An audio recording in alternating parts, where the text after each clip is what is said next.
जय हिंद दोस्तों, मैं जावेद हिंदुस्तानी अपने YouTube channel smart study A to Z पर एक नए टॉपिक के साथ आप सभी का स्वागत करता हूं। हाई स्कूल और इंटर की परीक्षा नजदीक होने के कारण अब हम आप लोगों को हाई स्कूल व इंटर के जितने भी इम्पोर्टेंट क्वेश्चन व जो भी परीक्षा में पूछे जाने वाले महत्वपूर्ण चीज हैं उसकी तैयारी कराएंगे। इसमें हमने आज सबसे पहले टॉपिक लिया है संधि। संधि से हमेशा 5-6 नंबर आते ही आते हैं, तो इसलिए आज हम आपको संधि पढ़ाएंगे। संधि ऐसा टॉपिक है जो किसी भी एग्जाम के लिए आपके लिए बहुत जरूरी टॉपिक हो जाता है। तो ज्यादा टाइम ना लेते हुए हम सीधे टॉपिक पर आते हैं। संधि। संधि क्या होता है? संधि संधि का मतलब होता है जोड़। संधि का मतलब होता है जोड़, जोड़ या मेल कहते हैं। तो संधि का अर्थ होता है, संधि का अर्थ होता है मेल। क्या होता है? मेल। आपने कभी इतिहास वगैरह या किसी में सुना होगा इनकी उनसे संधि हो गई, या ये संधि हो गई, वो संधि हो गई। तो संधि का मतलब होता है मेल, आपस में मिल जाते हैं। ठीक है। तो और अब ये हम संधि की परिभाषा, ये तो अर्थ हमने उधर बता दिया। अब ये संधि की परिभाषा है। संधि की परिभाषा इसमें जैसे कि आपस में वर्णों के मेल से, किसके मेल से? वर्णों के मेल से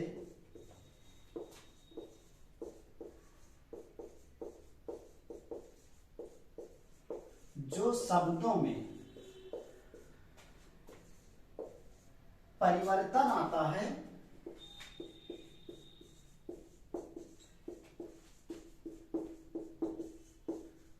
उसी को संधि कहते हैं। क्या? उसी को संधि कहते हैं। यहां लिखने की, अब इसमें सीधी सी बात है कि संधि वह वर्णों के मेल से आपस में जब अक्षर मिल करके कोई दूसरा रूप तैयार कर लेते हैं तो उसी को हम संधि कहते हैं। इसको परिभाषित तौर पर यह बताया गया, वर्णों के मेल से जो शब्दों में विकार अर्थात परिवर्तन उत्पन्न होता है उसी को हम संधि कहते हैं। मुख्यतया संधि 3 प्रकार की होती है। कितने प्रकार की? 3 प्रकार की संधि 3 प्रकार की होती हैं।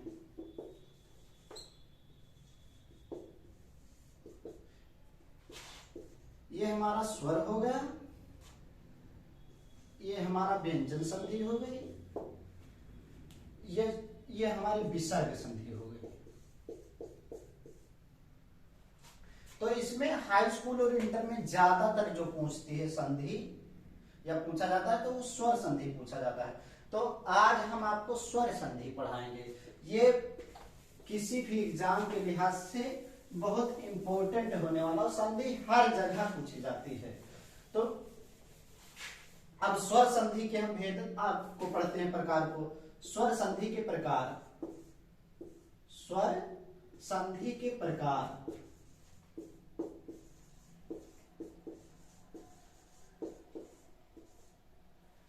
अब इसके मुख्यतः 5 प्रकार होते हैं।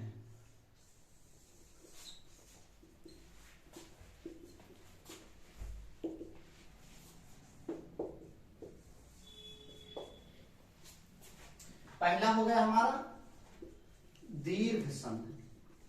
कौन सी संधि? दीर्घ संधि। दूसरी गुण संधि। तीसरी बृहद संधि। चौथी हमारी यण संधि। जो 5वीं हुई वो हमारी कौन सी? आयाद संधि। तो इसमें हमने संधि का प्रकार, ये हो गया संधि का प्रकार।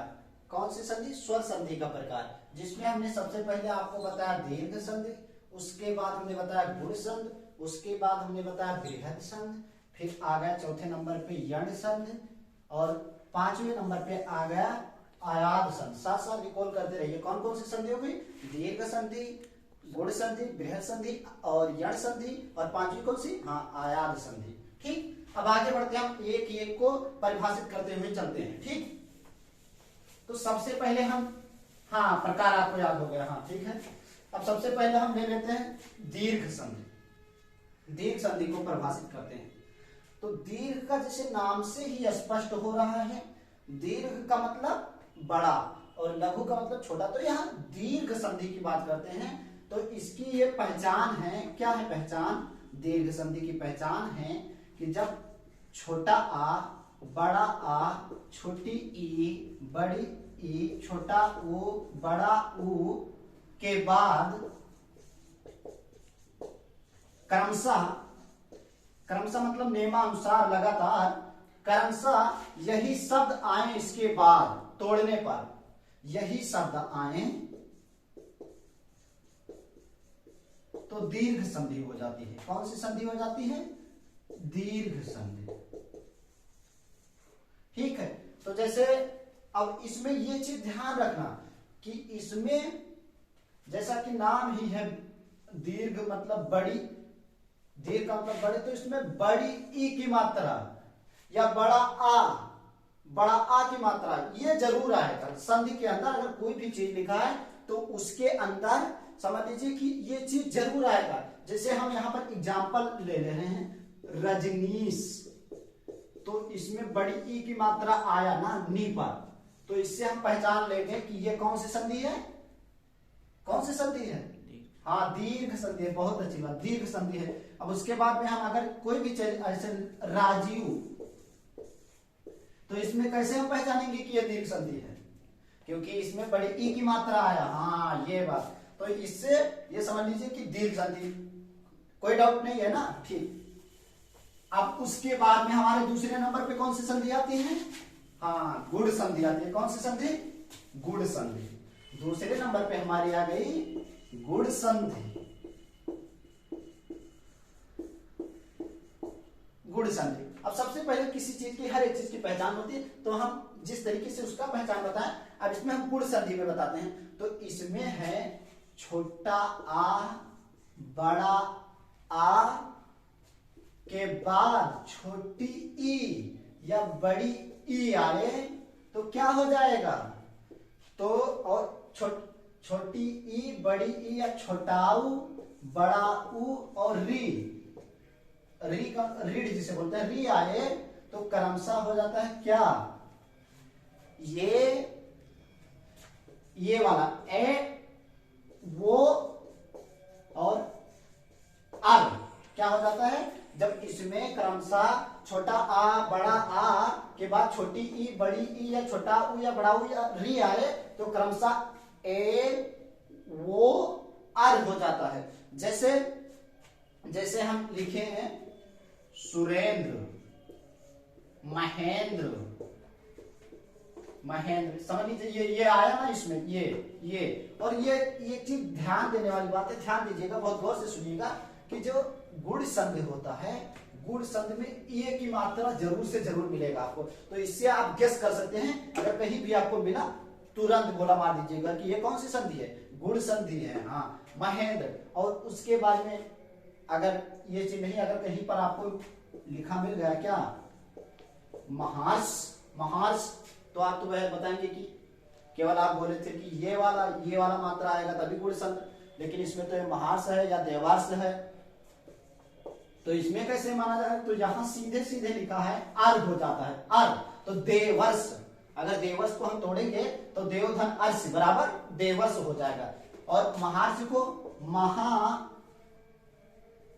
महाधन ऋषि अगर करेंगे, महाधन ऋषि, इस तरह के संध तोड़ते हैं तो महार्ष हो जाएगा। ठीक है, क्योंकि इसका नियम है महार्ष। तो ये भी आपको समझ में आ गया होगा, क्योंकि इसमें कोई, चलो इसे हम सावधानी से एकदम शांति से बताते हैं कि छोटा आ या बड़ा आ के बाद क्रमशः छोटी ई या बड़ी ई, छोटा ऊ, बड़ा ऊ या री आए तो ए, वो, अर हो जाता है। ठीक, इसका एग्जांपल हमने दिया सुरेंद्र, महेंद्र, महार्ष, देवार्ष इत्यादि। बहुत से एग्जांपल हैं। एग्जांपल ज्यादा हम अगर देंगे आपको तो वीडियो काफी लंबा हो सकता है। अब हमारा तीसरे नंबर पे जो संधि आती है, तीसरे नंबर पे जो संधि आती है उस संधि का नाम है क्या? वृद्ध संधि।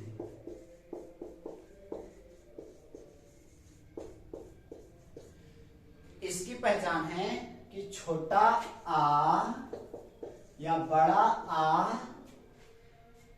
के बाद में अगर ये आए वो आओ,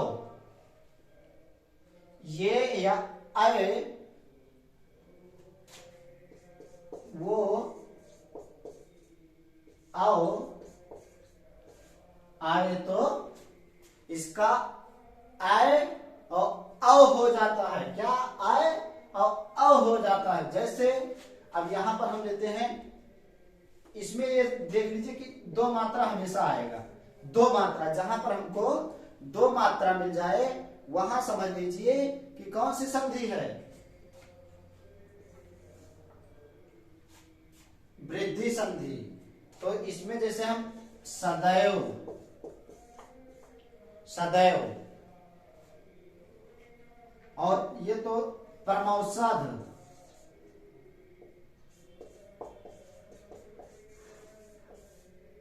ये सब वृद्धि संधि के उदाहरण हैं।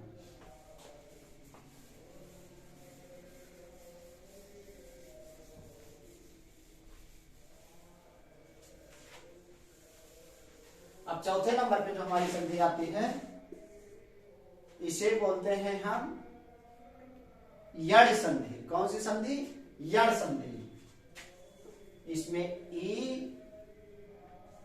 बड़ी ई, छोटा ऊ, बड़ा ऊ, या री के बाद छोटी ई, बड़ी ई, छोटा ऊ, बड़ा ऊ, री के बाद क्रमशः छोटा आ, बड़ा आ, छोटा ऊ, बड़ा ऊ, और री को छोड़ देंगे। यहाँ री के बाद, इसके बाद में अगर क्रमशः छोटा आ, बड़ा, छोटा आ, बड़ा आ, छोटी ई, बड़ी ऊ आए तो ये और आय हो जाता है। ठीक है, क्या हो जाता है?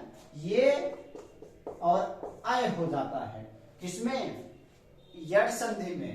और इसकी एक खास ये बात है, ये शब्द आये और आए, ये शब्द आए तो हो जाता है, इसमें लास्ट ये शब्द जरूर बनेगा, या ये वाला, या छोटा या बड़ा, या बड़ा वा, और री, रा, और ये वाला रा, ये शब्द बनेगा इससे संधि विच्छेद में। और इसके खास करके अगर इसमें एक और बात है कि अगर हम इसे जब तोड़ेंगे कभी तो इसके जो बीच में होगा तो या, वा, रा, ये शब्द जरूर मिलेगा किसी भी चीज को अगर हम तोड़ेंगे। बीच में आधा शब्द। और ये खास और बात है, यड़ संधि में आप कभी भी देखेंगे तो आधा शब्द आपको मिलेगा। अगर संधि विच्छेद करेंगे तो आधा शब्द मिलेगा। जैसे हमने यहां पर लिख दिया अत्यधिक, अत्यधिक, तो ये यड़ शब्द है। कौन सा शब्द है? अत्यधिक। और इसे पहचानने का हम दो नियम इसमें बता रहे हैं। ये तो यहां पर त्या, आधा शब्द मिला, और उसके बाद में हमने कहा था या व रा जरूर मिलेगा बीच में। ऐसा कोई शब्द ही नहीं जिसमें या व रा ना मिले आपको। तो या व रा अगर बीच में मिल जाए आधा शब्द के साथ में तो समझ लीजिए वो कौन सी संधि है? यड़ संधि है। यड़ संधि अगर बीच में आधा अक्षर के साथ या व रा मिले तो उसमें बिना संकोच किए हुए आपको कौन सी संधि लगाना है? यड़ संधि लगाना है। ठीक है, अब हम लास्ट में आते हैं आयाद संधि में। कौन सी संधि में? आयाद संधि में।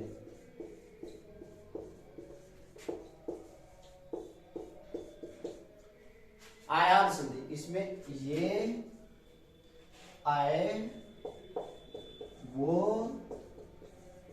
आओ के बाद में छोटा आ, छोटी ए, बड़ी ए, बड़ी ई, और छोटा ऊ आए तो क्या हो जाएगा? आए, आओ, आए, आए, आओ, क्या हो जाएगा? आए, आए, आओ हो जाएगा। ठीक है, और इसका उदाहरण है, अब हम दे रहे हैं नयन, जिसमें आय, आय, आओ मिले, उसमें क्या होगी? कौन सी संधि होगी? आयाद संधि होगी। जैसे नयन, ने धन अन बराबर नयन। अब उसके बाद में आता है पवन, पो धन अन बराबर पवन। ये सब नयन पवन ये सब कौन सी संधि है? आयाद संधि है। तो ये तो आज हमने स्वर संधि पढ़ाया। अगले लेक्चर में हम विसर्ग और व्यंजन संधि ये सब पढ़ाएंगे, लेकिन ज्यादातर महत्वपूर्ण संधि जो थी वो स्वर संधि ही थी।